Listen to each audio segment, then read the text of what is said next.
Doctor साहब, जिस तरह से एक बहुत बड़ी शख्सियत का इंतकाल हुआ है, लोगों में गम का माहौल है, शोक है, क्या कहेंगे इस मौके पर? नहीं, ये ऐसी शख्सियत थी हमारे इलाके की नहीं, बल्कि मैं तो ये कहूँगा पूरे हिंदुस्तान में एक मौलाना साहब का अलग ही रुतबा था। और इन्होंने सामाजिक और दीन के बारे में जितना एक यहाँ पर वो किया है, वो एक बहुत बड़ा कारनामा है। और उत्तर प्रदेश में तो बहुत से ऐसे वो रहे हैं जिसके ये जैसे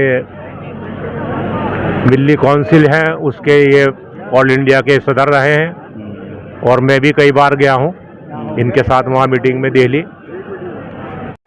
मेरा नाम मोहम्मद इरशाद गुज्जर।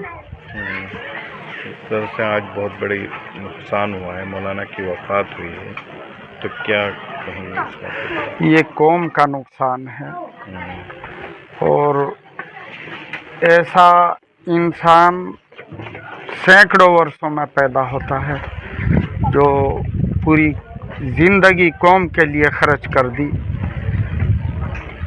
जहाँ एक ही जगह यहाँ से जब शुरू से आए थे और यहीं से चले गए, उनके बेटे बल्कि गांव में ले जाना चाह रहे थे रात, डॉक्टर अब्दुल मालिक साहब। तो यहाँ इलाके के और गांव के लोगों ने जिद की और कहा कि यहीं दफना दीजिए, सारी ज़िंदगी हमारे क्षेत्र के नाम हजरत ने कर दी, तो मरने के बाद भी यहीं दफन हो जा तो बेहतर होगा। उन्होंने ये बात कबूल की और फिर यहीं दफीना हुआ अजराड़े में ही।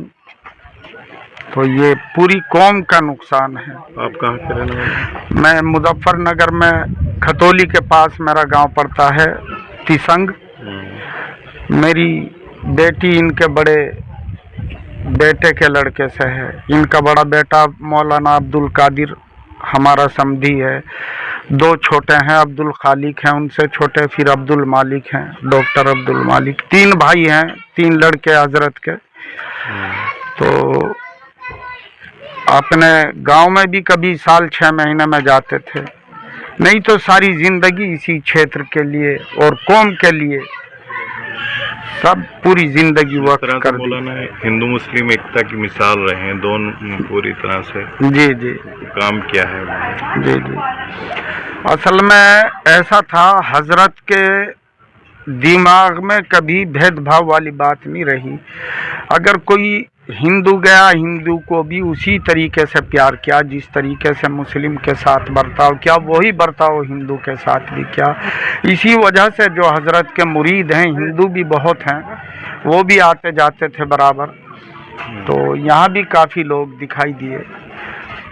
यही वजह थी कि उन्होंने ज़िंदगी के अंदर किसी हिंदू के ये हिंदू ये मुसलमान वो भेदभाव कभी ज़िंदगी में रखा ही नहीं। ठीक, शुक्रिया।